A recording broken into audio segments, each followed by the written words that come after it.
Je vous invite au voyage de Joseph et Marie vers Bethléem et la naissance de Jésus, en vous contant le récit de la Bible, en l'illustrant de mes aquarelles ainsi que des tableaux d'artistes peintres datant essentiellement du Moyen-Âge, de la Renaissance et de l'époque baroque.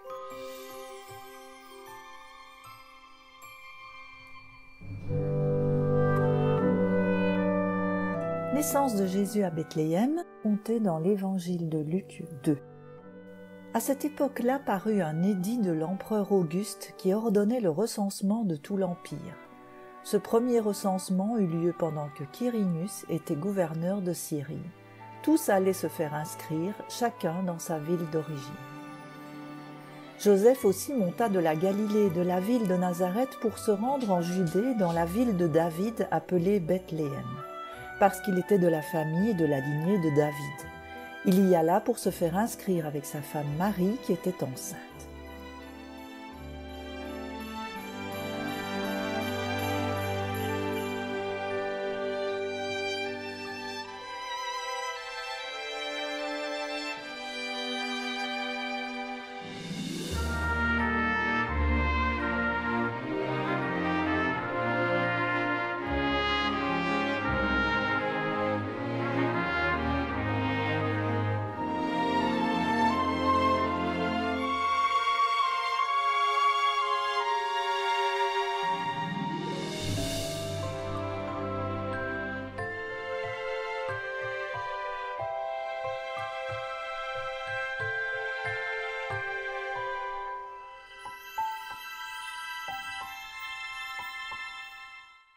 Dans ces mosaïques de l'art byzantin à Istanbul, on voit Marie arrivant non pas sur un âne, mais sur un cheval blanc.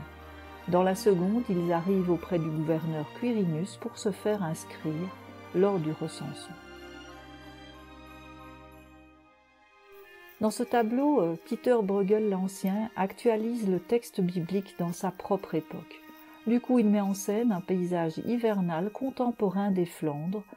Beaucoup de monde se presse devant l'auberge où se passe le recensement et l'on aperçoit au centre du village Joseph et Marie sur l'âne cherchant un logement.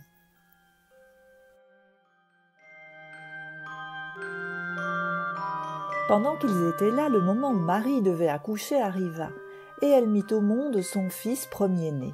Elle l'enveloppa de langes et le coucha dans une mangeoire parce qu'il n'y avait pas de place pour eux dans la salle des hôtes.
Ici, Joseph et Marie prient au-dessus de l'enfant qui vient de naître. Le tableau est délicat et rempli de détails. On remarque au centre un paysage avec un port. Le spectateur est invité à un grand recueillement.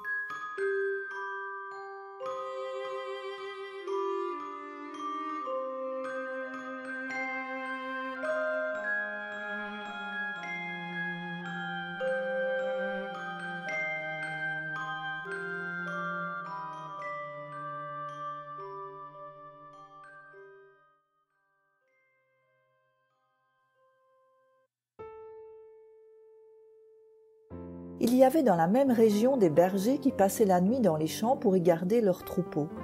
Un ange du Seigneur leur apparut et la gloire du Seigneur resplendit autour d'eux. Ils furent saisis d'une grande frayeur, mais l'ange leur dit « N'ayez pas peur, car je vous annonce une bonne nouvelle qui sera une source de grande joie pour tout le peuple. Aujourd'hui dans la ville de David, il vous est né un sauveur qui est le Messie, le Seigneur. Voici à quel signe vous le reconnaîtrez, vous trouverez un nouveau-né enveloppé de langes et couché dans une mangeoire. »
En Italie, jusqu'au début du Trecento, XIVe siècle, les bergers font l'objet d'une scène secondaire de la Nativité, l'annonce, lors de laquelle un ange les informe de la naissance du Sauveur et leur enjoint de se rendre auprès de lui.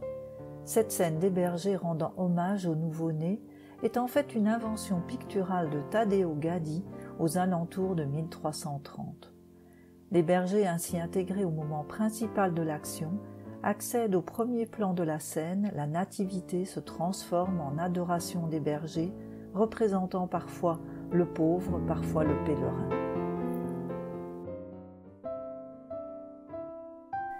Et tout à coup, une foule d'anges de l'armée céleste se joignit à l'ange. Ils adressaient des louanges à Dieu et disaient « Gloire à Dieu dans les lieux très hauts, paix sur la terre et bienveillance parmi les hommes. » Lorsque les anges les eurent quittés pour retourner au ciel, les bergers se dirent les uns aux autres « Allons jusqu'à Bethléem pour voir ce qui est arrivé, ce que le Seigneur nous a fait connaître. » Ils se dépêchèrent d'y aller et ils trouvèrent Marie et Joseph, ainsi que le nouveau-né couché dans la mangeoire. Après l'avoir vu, ils racontèrent ce que leur avait été dit au sujet de ce petit enfant. Tous ceux qui entendirent les bergers furent étonnés de ce qu'ils leur disaient. Marie gardait le souvenir de tout cela et le méditait dans son cœur. Puis les bergers repartirent en célébrant la gloire de Dieu et en lui adressant des louanges à cause de tout ce qu'ils avaient entendu et vu, qui était conforme à ce qui leur avait été annoncé.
Cette nativité est l'une des œuvres les plus célèbres de Robert Campin, un tableau nous présentant des différences avec la scène traditionnelle de nativité.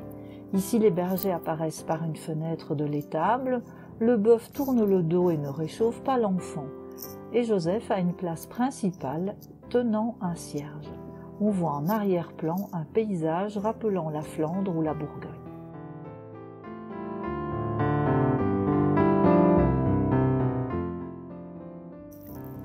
Ce peintre florentin nous mène vers une atmosphère humaine et poétique. Il affectionne les sujets sur les Madones et ici réalisa une fresque à Spolète et sur la vie de la Vierge. On y retrouve la nativité traditionnelle avec l'âne et le bœuf, les anges et les bergers venant adorer l'enfant.